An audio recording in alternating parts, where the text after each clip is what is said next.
Okay students, so this is chapter number 4, understanding laws. तो you may be familiar with some laws. आप कुछ law से familiar होंगे. किस तरह के law? जैसे कि the specify the age of marriage. जो law, बहुत सारे laws बनते हैं country में, वो सारे laws जैसे कि age of marriage. अब जो age of marriage है, ये कैसा law? ये स्टेट गवर्नमेंट ने इसमें क्या किया था कि ये डिसाइड हो गया था कि 80 मैरिज की जो एज है वो बॉयज़ की 21 एंड गर्ल्स की 18 होगी, ठीक है, और इसको फॉलो करना है. तो ये है एज ऑफ मैरिज पे जो लॉ बना था. Second, the age at which a person can vote. Voting right हमारी उसकी भी डिसाइड है कि कितनी हमें रखनी है, इस पर भी हमारी लॉ बनी हुई है, ठीक है. वोटिंग राइट हो गया, लॉ एज ऑफ लॉ हो गया. And third is buying and selling of property. इस तरह के भी लॉज इस पर भी बनते हैं, जिससे कोई डॉक्यूमेंटेशन क्या क्या उसमें करना है, कितने डॉक्यूमेंट्स लगाने हैं, ठीक है. तो इन सारी चीज़ों पे और भी कई सारी चीज़ें हैं जिस पे लॉज बनती हैं. क्लियर. उसके बाद कि we know that parliamentary charge. अच्छा, ये लॉज बनाने की इंचार्ज किसकी शिप में, चार्जशिप किसके है, पार्लियामेंट में. पार्लियामेंट जो है वही is in charge of making laws. Now question is, do this laws apply to everyone. क्या ये लॉज सबके लिए एप्लीकेबल है. Second, how do the new laws come into being. नए लॉज जो है वो कैसे बन के आते हैं. And third is, could there be laws that are unpopular or controversial. क्या कोई ऐसे भी laws थे जो controversial थे, जो लोगों के द्वारा accept नहीं हुआ. And fourth point is, what should we as citizens do under such circumstances. तो इन सभी परिस्थितियों में citizens का रोल क्या रहा. तो ये 4 टॉपिक्स जो है हम इस चैप्टर में समझेंगे. तो सबसे पहले अभी हम ये पिक्चर देख रहे हैं जिसमें वुमेन्स जो हैं वो प्रोटेस्ट कर रही हैं. अब है first topic, that is do laws apply to all. अब ये जो आपका है एक सिचुएशन है जिसमें government official help his son go into hiding because his son has been given a 10-year jail sentence by a district court for a crime that he has committed. अब एक डिस्ट्रिक्ट कोर्ट ने एक सजा सुनाई थी, एक sentence दिया था 10-year जेल की, 10 साल जेल. किसको दिया था, गवर्नमेंट ऑफिशियल, जो एक गवर्नमेंट ऑफिसर था उसके एक बेटे को, ठीक है. अब यहाँ पे देख रहे हैं कि जो सजा दी गई है वो गवर्नमेंट ऑफिशियल के सन को दी गई है, पर वो जो ऑफिसर है वो अपने पावर को यूज़ करके क्या कर रहा है, अपने बेटे को हाइड कर रहा है, छुपा रहा है. क्यों, क्योंकि उसको जो जेल मिली है वो 10 ईयर की, वो उसको ना झेलनी पड़ी. अब क्या है कि ये जो डिस्ट्रिक्ट कोर्ट ने जो इनको ये सेंटेंस इनको जो सुनाई है, तो क्या ये क्राइम हुआ कि अपने बेटे को इस तरह से हाइड करना, जो सज़ा मिली है उसके अगेंस्ट, जो कि उसने कमिट किया है, क्या ये क्राइम है. Do you think that the government officials action were right. क्या गवर्नमेंट एक्शन का ऑफिशियल ने जो एक्शन लिया था वो सही है, अपने बेटे को जो वो हाइड कर रहा था. अब आगे है कि this is a clear case of the violation of the law. अब यहाँ पे आप देख सकते हैं कि ये एक केस जो बन रहा है, ये किस तरह का केस है. यहाँ पे लॉ को वायलेट किया जा रहा है. लॉ को वायलेट कैसे किया जा रहा है, अब हम इसमें देखेंगे. आपको मालूम है कि मेंबर्स ऑफ कॉन्स्टिट्यूएंट असेंबली जो है वो इस बात पर हमारे कॉन्स्टिट्यूशन में एक प्रोविज़न है कि कोई भी no arbitrary exercise of power, कोई भी आर्बिट्री मतलब unfair exercise of power use नहीं होना चाहिए लॉ के अगेंस्ट में. हमारे कॉन्स्टिट्यूशन में लॉज के लिए ये सारे तरीके बनाए गए थे, जो ये गवर्नमेंट ऑफिशियल ने क्या किया है, यहाँ पे यूज़ किया अपने पावर का, आर्बिट्री एक्सरसाइज ऑफ पावर किया है. तो फिर क्या हुआ, दे इंस्टीट्यूटेड सेवरल प्रोविजन. इस तरह के हमारे कॉन्स्टिट्यूशन में बहुत सारे प्रोविजंस बने हैं, ठीक है, जिससे लॉ जो है वो चलती रहेगी. नहीं तो क्या होगा, अगर लॉ नहीं होगा तो क्या होगा, देश में क्योर्स हो जाएगा बहुत ज़्यादा, सब अपने मनमानी का करने लगेंगे, कोई रूल फॉलो नहीं होगा. लॉ मीन्स क्या होता है, रूल जो फॉलो किया जाता है जिससे एक प्रॉपर सेटअप बना रहे और डेमोक्रेटिक डेमोक्रेटिक कंट्री में या किसी भी कंट्री में ये बहुत ज़रूरी है, जिससे बीच में कोई गड़बड़ी ना हो इस तरह से, ठीक है। तो यहाँ पे और हमारा ये सारा जो फाउंडेशन है, कॉन्स्टिट्यूशन क्या था, उसमें जितने भी प्रोविजंस थे वो क्या है कि ये जितने भी लॉ है उन सबका फाउंडेशन कॉन्स्टिट्यूशन में लिख दिया गया है कि कोई भी इसके लिए no arbitrary exercise of power, कोई अपना मनमाना यूज़ नहीं करेगा अपने पावर का, जिस तरह से इस गवर्नमेंट ऑफिशियल ने किया है अपने बेटे को हाइड करके, जबकि डिस्ट्रिक्ट कोर्ट ने उसको ये सजा दी है। और उसमें ये लिखा गया था कि all persons are equal before the law, चाहे वो गवर्नमेंट ऑफिशियल्स का बेटा हो चाहे वो कोई भी हो। The law can't discriminate. अब आपको पता ही है कि जब ऑल पर्सन्स आर इक्वल है तो यहाँ पर क्या है कि जो लॉ है वो डिस्क्रिमिनेट नहीं कर रही है। आप ये याद रखेंगे, all persons are equal, no discrimination, चाहे वो रिलीजन पे, कास्ट पे, जेंडर पे, किसी भी बेस पे हो। Then what the rule of law means, तो फिर इसका मतलब ये हुआ कि all laws apply equally to all, सबके लिए इक्वली अप्लीकेबल है, ठीक है। और कोई भी लॉ के ऊपर नहीं है, चाहे कोई भी हो, weather a wealthy person, even the president और एनी गवर्नमेंट ऑफिशियल्स, एनीवन। और अगर कोई भी वायलेट कर रहा है या कोई क्राइम कर रहा है, कोई वायलेशन कर रहा है, तो उसके लिए स्पेसिफिक पनिशमेंट है, जैसा जिसका रहेगा रोल उसके अकॉर्डिंग उसकी पनिशमेंट का लेवल डिसाइड होगा।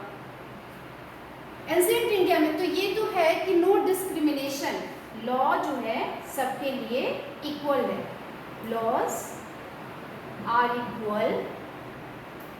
Equal for everyone.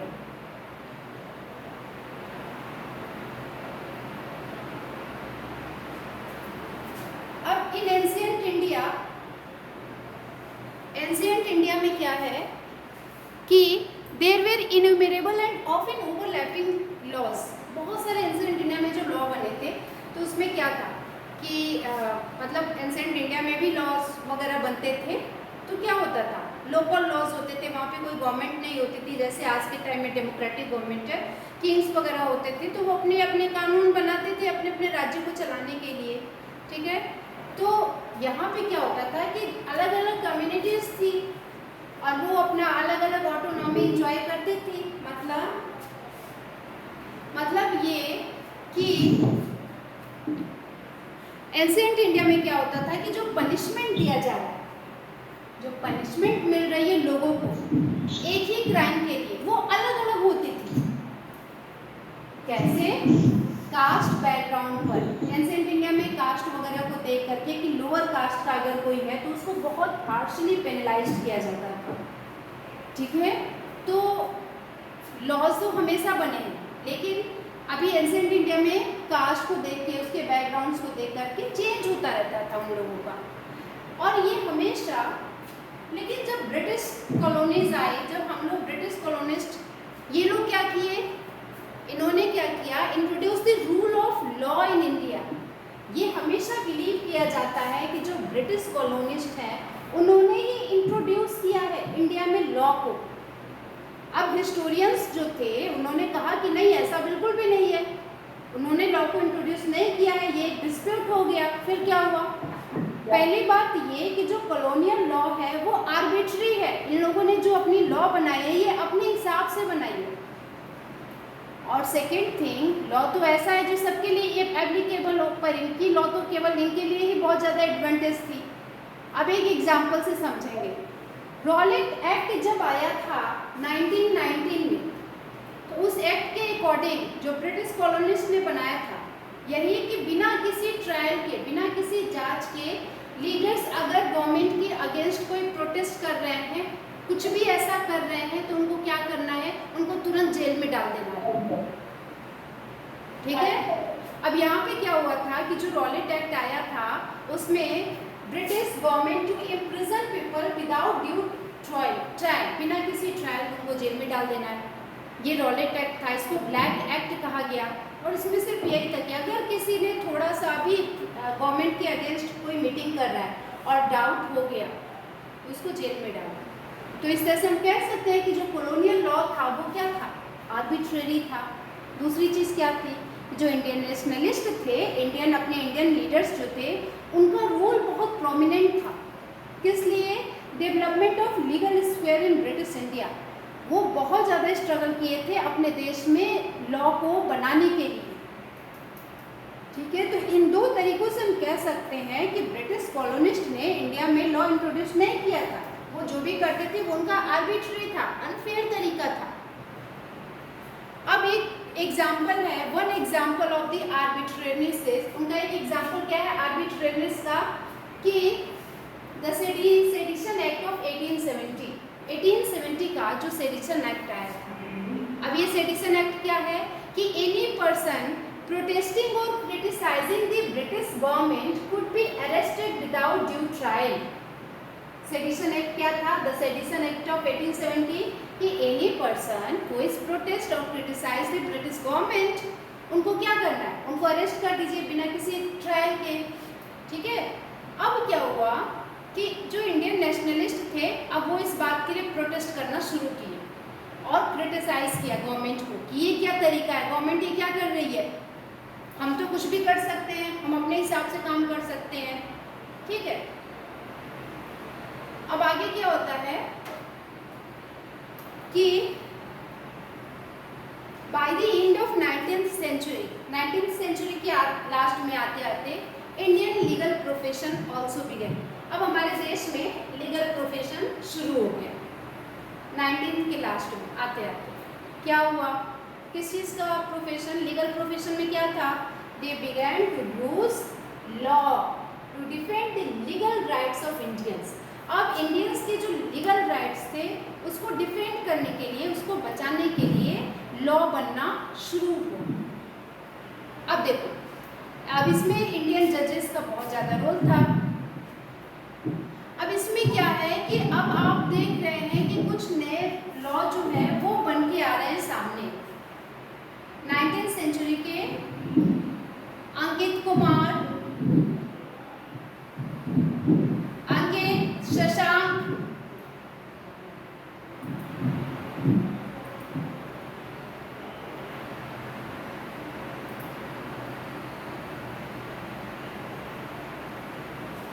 Yes, ma'am. So, with the adoption of Constitution, this document serve as the foundation. अच्छा, अभी हमने ये देखा था कि एक एक्ट आया था 2005 में जिसका नाम था हिंदू सक्सेशन अमेंडमेंट एक्ट 2005।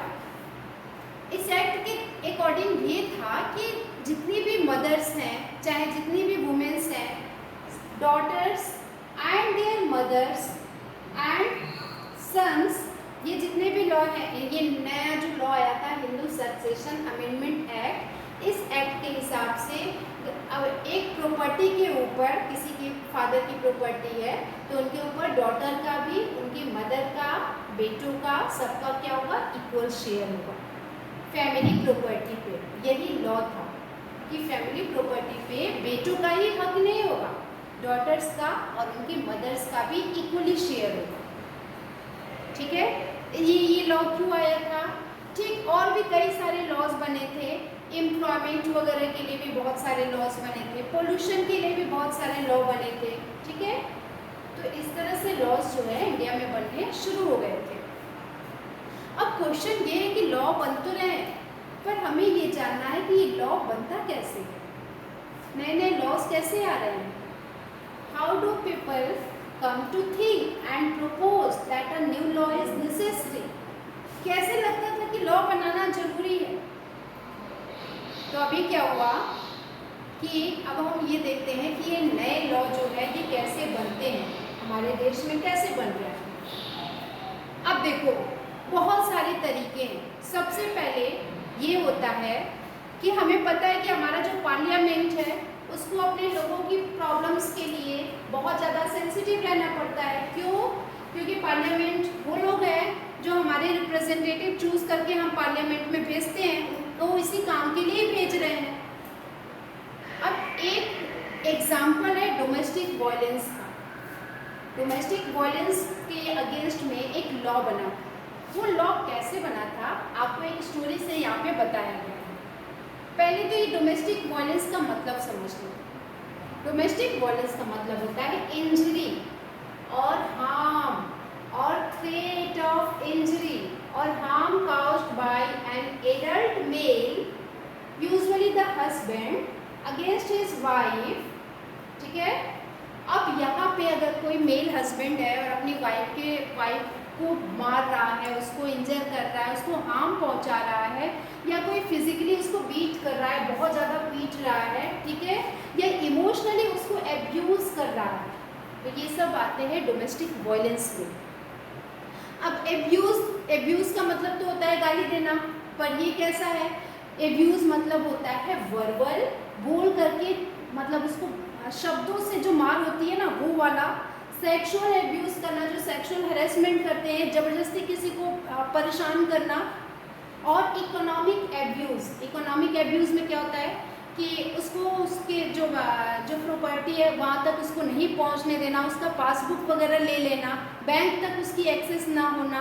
तो ये सारी चीज़ें जो है ये आती है डोमेस्टिक वायलेंस में। इसीलिए एक एक्ट आया था, डोमेस्टिक वायलेंस एक्ट 2005, ठीक है, ये एक्ट आया था।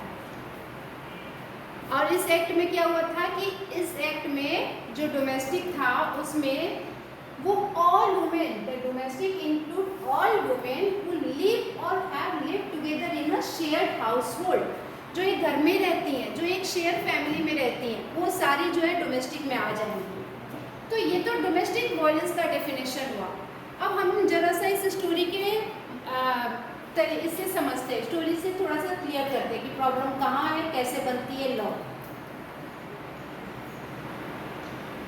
अक्टूबर 2006 की बात है कि शाजिया जो थी, ये न्यूज़पेपर में इसने पढ़ा, क्या पढ़ा कि आज तो बहुत बड़ा दिन है। ये शाजिया है, ये पढ़ रही है और कह रही है कि आज तो बहुत बड़ा दिन है। क्यों भाई, बड़ा दिन क्यों है?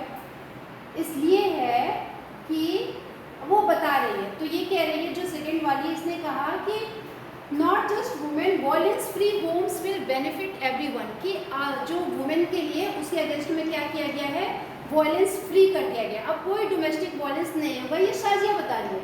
तो ये जो लेडी है ये कह रही है कि नहीं, ऐसा नहीं है, ये केवल वुमेन के लिए ही थोड़ी है।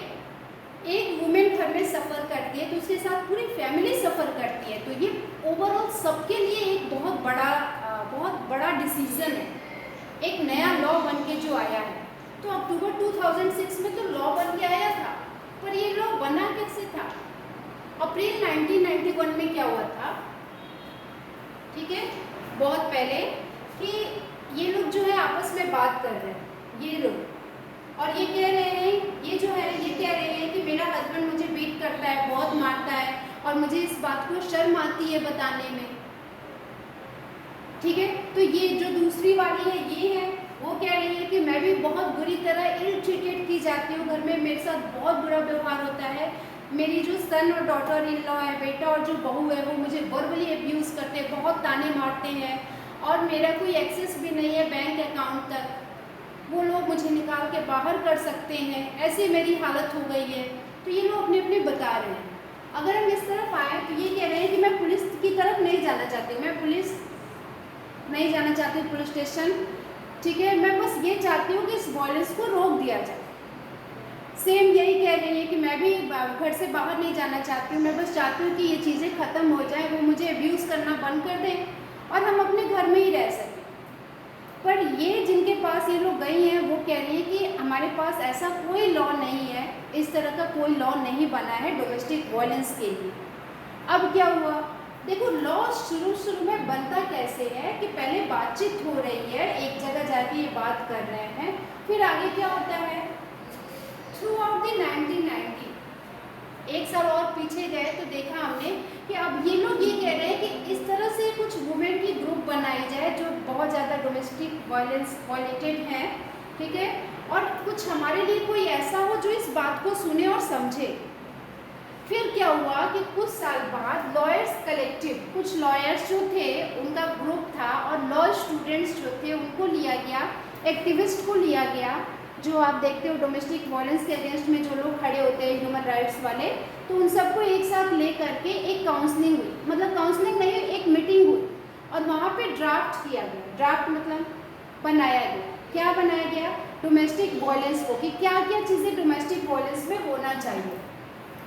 तो जब एक बिल ड्राफ्ट किया गया, आपको पता होना चाहिए कि बिल में और लॉ में क्या डिफरेंस होता है। बिल का मतलब होता है लॉ बनने से पहले, कानून बनने से पहले जो कच्चा चिट्ठा हम कह सकते हैं, जो तैयार किया जाता है, बिल जो बनता है ना, उसमें सारे पॉइंट्स लिखे जाते हैं, ठीक है। अभी वो लॉ बनने से पहले का जो प्रोसेस होता है that is known as bill documents, ठीक है। अब क्या होता है कि ये सारे लोग इस तरह से इस पर डिस्कस कर रहे हैं और डोमेस्टिक वायलेंस की डेफिनेशन को बता रहे हैं कि क्या क्या चीज़ें उसमें इंक्लूड हो जाना चाहिए। इसमें फिजिकल होना चाहिए, इकोनॉमिक होना चाहिए, सेक्सुअल होना चाहिए, वर्बल होना चाहिए, इमोशनल एब्यूज़ होना चाहिए, ये सब लोग बात कर रहे हैं। इतनी इतनी प्रॉब्लम्स हैं तो ये सारी चीज़ें उसमें इंक्लूड होनी चाहिए, ठीक है। अब आगे है कि अब ये जो है, ये जो दूसरे नंबर के हैं, ये कह रहे हैं कि law should cover any women living with in a share document, ठीक है, कि अब उसमें कौन सी वुमेन आनी चाहिए। और ये जो है ये कह रहे हैं कि डोमेस्टिक रिलीफ, मॉनिटरी रिलीफ, क्या इसमें पैसे वगैरह का भी उसमें लिखा जाना चाहिए, मॉनिटरी रिलीफ कुछ मिलने वाली है कि नहीं। तो ये सारी चीज़ें जो है पहले डिस्कशन हो रहा है और फिर मीटिंग जो है वो हेल्ड की गई। बहुत सारी मीटिंग्स होती हैं। वुमेन जो है, the women movement want a new law. अब जो, क्योंकि बहुत ज़्यादा मूवमेंट भी हो रहा था और इनको नया लॉ चाहिए था, ठीक है, पार्लियामेंट में जल्दी से कोई नया लॉ आए। Finally the bill was introduced और अंत में बिल जो है वो इंट्रोड्यूस होता है पार्लियामेंट में। और पार्लियामेंट में तो फिर क्या होता है, जब बिल इंट्रोड्यूस हो जाता है तो this bill has none of what we have been suggesting. अब ये जो है, ये पेपर पढ़ के इनको मालूम चल रहा है कि हमने जो सजेस्ट किया था, जो ड्राफ्ट बना था बिल का, उसमें तो वो सारे पॉइंट्स है ही नहीं, बहुत सारे पॉइंट्स नहीं है जो हमने बताए थे और बिल पार्लियामेंट में प्रेजेंट हो चुका है। अब बिल क्योंकि प्रेजेंट होने के बाद तो ये कह रहे हैं कि वी मस्ट अपोज, हम इसका अपोज करेंगे, हमें ऐसे बिल नहीं चाहिए। अब इन्होंने प्रेस कॉन्फ्रेंस शुरू कर दिया, जो लेडीज़ हैं उन्होंने प्रेस कॉन्फ्रेंस स्टार्ट किया एंड ऑनलाइन पिटीशन मतलब होता है कि गवर्नमेंट को सब लोगों के साथ मिल करके एक साइन करके जाता है गवर्नमेंट के पास। तो हम ऐसा अब हम ऐसा शुरू करेंगे। फिर क्या होता है, बहुत सारी women organisation, national commission for women जो होती हैं उन तक बात पहुंचती है और फाइनली इन लोगों के through women's organisation, national commission for women, इनके थ्रू पार्लियामेंट स्टैंडिंग कमिटीज़ में बात जाती है। पार्लियामेंट स्टैंडिंग कमेटी क्या है, ये वो लोग, ये ऐसे ग्रुप होते हैं लोगों के जो अपनी बात मिनिस्टर्स तक पहुंचाते हैं, जो एडवाइस करते हैं मिनिस्टर्स को, ठीक है। तो वहाँ तक बात पहुँची और इन्होंने कहा कि जो प्रेजेंट बिल है उसको चेंज होना चाहिए, डोमेस्टिक वायलेंस की डेफिनेशन चेंज होनी चाहिए और फाइनली इस बिल में, इस लॉ में जो बच्चे हैं, हस्बैंड वाइफ के बच्चे जो हैं, उनको भी कस्टडी मिलनी चाहिए, उनको भी प्रोटेक्शन मिलना चाहिए, कहीं ऐसा ना हो कि बाद में वो कुछ गलत करने लगे। तो इस तरह से सारा कुछ होता है और फिर दिसंबर 2002 में स्टैंडिंग कमेटी जो है वो लोगों के इस रिकमेंडेशन को राज्यसभा में फिर लोकसभा में पास करती है। आपको पता ही है वहाँ पे मेजॉरिटी से जो है वो बिल पास होता है और फाइनली बिल जो है वो लॉ में चेंज हो जाता है और 2005 में लॉ बन के आता है, ठीक है। तो ये है ओवरऑल कि किस तरह से जो है वो लॉ बन रहा है और फिर फाइनली प्रेसिडेंट के पास जाता है। जो बिल बन के दोनों जगह से, लोकसभा राज्यसभा से पास होने के बाद प्रेसिडेंट के पास जाता है और फिर प्रेसिडेंट उस पर साइन करता है और फिर वो बिल लॉ बन जाता है, ठीक है। तो ये है आपका। अब आगे क्या हुआ कि at a press conference in October 2006 फिर एक प्रेस कॉन्फ्रेंस होती है। This law is the first in recognising a women. अब तो लॉ बन गया डोमेस्टिक वायलेंस के अगेंस्ट में, ठीक है। और this is a civil law aimed at providing relief अब ये जो लॉ है इससे मिलियंस ऑफ वुमेन्स को, चाहे वो वाइफ हो, चाहे वो मदर हो, डॉटर हो, सिस्टर हो, सबको क्या होगा, सबको इस लॉ से बहुत ज़्यादा रिलीफ मिलेगी। ठीक है, तो इस तरह से लॉ जो है इंडिया में वो बनता है। This law is very significant step because it recognise. ठीक है, अब इसमें ये क्लियर हो गया कि वुमेन को जो है मॉनिटरी रिलीफ मिलेगी, उनको प्रोटेक्शन मिलेगा। अब कोई भी उनके अगेंस्ट में है इस तरह से उनको वर्बली, फिजिकली, किसी भी तरीके से उनको हैरेस नहीं कर सकेगा। और इस तरह से जो है लॉ बनके तैयार होता है। As the above example shows the role of citizen is crucial। अब हमने देखा कि वुमेन का जो रोल था वो कितना क्रूशियल है, कितना इम्पोर्टेंट है। इसलिए पार्लियामेंट में जो भी लॉ बनता है उसको हेल्प कर रहा है ये सारे रोल ऑफ सिटीजन्स, तभी तो ये बात पार्लियामेंट तक पहुंचती है फिर, और इस तरह से लॉ बनता है। ऐसे ही जिन जिन क्योंकि हमारे देश में बहुत सारी कैटेगरीज है, वो सब अपने अपने जिनको जो प्रॉब्लम होती है वो अपनी बात लेके जाते हैं, चाहे वो एम्प्लॉयमेंट से रिलेटेड हो, चाहे लेबर से रिलेटेड हो, इंडस्ट्रीज से रिलेटेड हो, किसी भी तरह की प्रॉब्लम हो, पोल्यूशन से रिलेटेड हो, फैक्ट्रीज ऑनर्स से रिलेटेड कोई प्रॉब्लम हो। ठीक है, और फाइनली ये सब हमें कैसे सुनने को मिलता है कि TV reports, newspaper, editorial, radio, broadcast, local meeting, इन सबसे हमें क्लियर होता है कि इस तरह के लॉ जो है वो गवर्नमेंट ने बनाई है। So class this is all about. ठीक है, अभी हम आपसे कुछ